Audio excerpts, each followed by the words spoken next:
Hello दोस्तों, स्वागत है मेरे चैनल में द यूनिक स्टडी पाठशाला में। दोस्तों आज जो पंचवर्षीय योजना है भारत की, और वेरी इंपॉर्टेंट योजना है क्योंकि हर एक एग्ज़ाम में इससे सवाल आता है।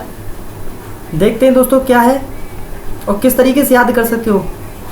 जितना होगा दोस्तों बिल्कुल याद करने की कोशिश की जाएगी और इसी वीडियो में। तो दोस्तों देखते हैं, शुरुआत करते हैं।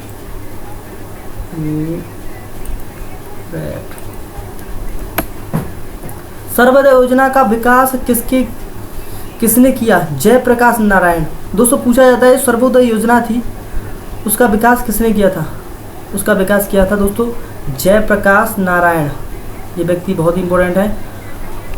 कोलंबो योजना की अवधि क्या थी? कोलंबो योजना की अवधि थी 1951 से लेकर 1957 तक। योजना आयोग किस तरह की संस्था है? अर्ध संवैधानिक और राजनीतिक संस्था है दोस्तों। अर्ध संवैधानिक संस्था नहीं है ये योजना आयोग, ये अर्ध संवैधानिक राजनीतिक संस्था है। इसका मतलब ये है, आपको क्वेश्चन पूछा जा सकता है कि किस तरह की योजना है जो योजना आयोग अर्ध संवैधानिक राजनीतिक संस्था है दोस्तों। प्रथम पंचवर्षीय योजना किस मॉडल पर आधारित थी दोस्तों? डोमर संबंधित मॉडल था, जो हेराल्ड डोमर मॉडल था उस पर आधारित थी प्रथम पंचवर्षीय योजना दोस्तों।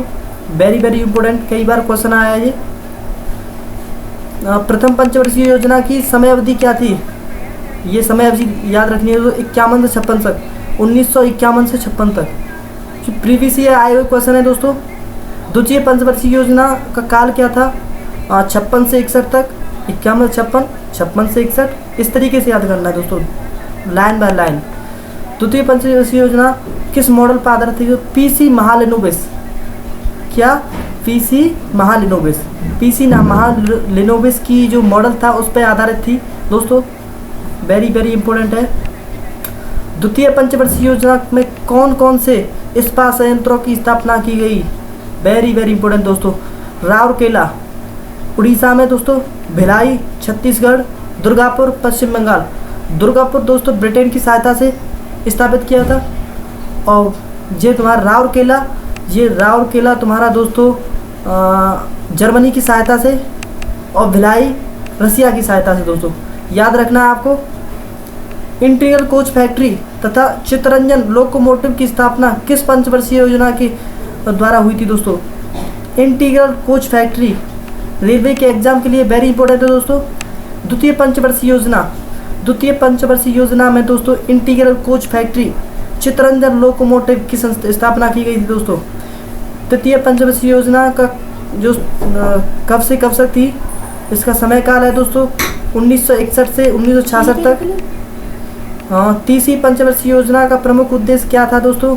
अर्थव्यवस्था को स्वावलंबी और स्वस्फूर्त बनाना दोस्तों।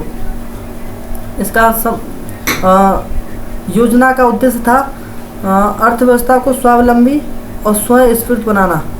किस पंचवर्षीय योजना की विफलता के कारण 3 वर्ष तक योजना अवकाश रहा था दोस्तों?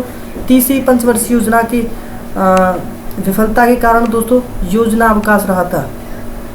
याद रखना है आपको, किस पंचवर्षीय योजना की विफलता के कारण योजना अवकाश रहा था? तीसरी पंचवर्षीय योजना। आगे बढ़ते हैं दोस्तों। वार्षिक योजना किन वर्षों में लागू की गई थी?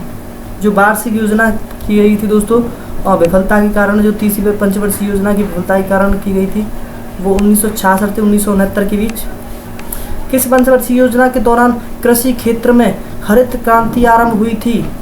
हरित क्रांति आरंभ कब हुआ था दोस्तों? किसी भी योजना के दौरान नहीं, किसी भी योजना के दौरान हरित क्रांति नहीं हुई थी दोस्तों। ये याद रखना, आपको क्वेश्चन पूछा गया है। कृषि क्षेत्र में हरित क्रांति का आरंभ कब हुआ? 1966-67 तक योजना अवकाश के दौरान हुआ था दोस्तों।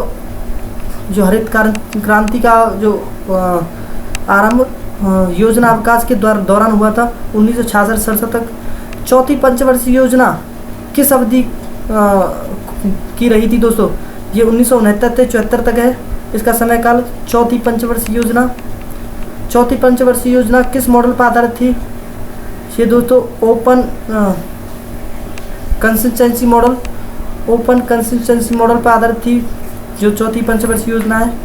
ओपन कंसिस्टेंसी मॉडल किसने तैयार किया था तो दोस्तों, यह अशोक रुद्र तथा एलन एस मात्रे, Ashok Rudra and Alan S मात्रे, इसका ये आंसर है। ठीक है दोस्तों, चौथी पंचवर्षीय योजना का मूल उद्देश्य क्या था?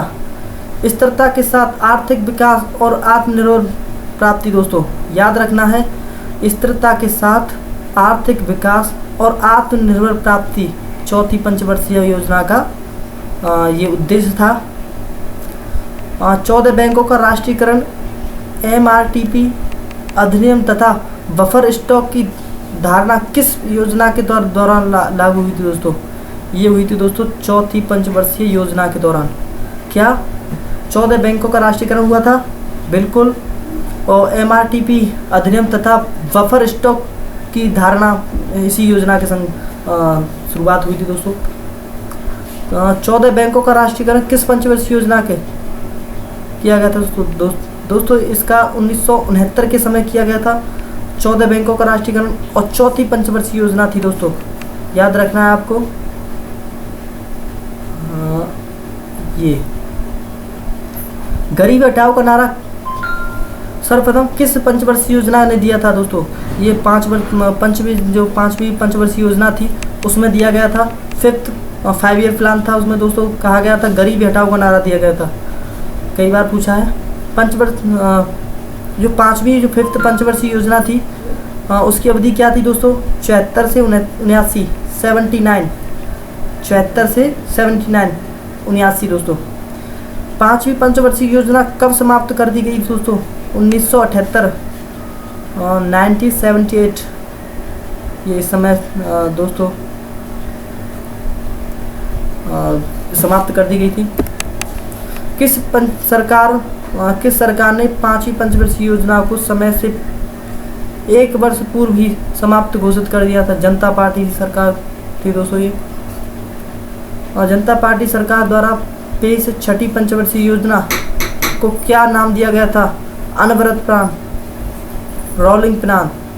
रोलिंग प्लान को भारत में लागू करवाने का श्रेय किसे दिया जाता है? DT लकड़ावाला, जो DT लकड़ावाला थे उन्हें रोलिंग प्लान लाने का श्रेय दिया जाता है। किस सरकार ने देश में केंद्रीकृत नियोजन की धारणा लागू की थी? जनता पार्टी तो उसने केंद्रीकृत नियोजन की स्थापना की दोस्तों। इतने ही है, इम्पोर्टेंट है ये दोस्तों जो और एग्ज़ाम में आए हुए हैं। रिवीजन करते रहना दोस्तों इसका, और फिर मिलते हैं दूसरी वीडियो के साथ, अच्छी सी वीडियो आपके लिए।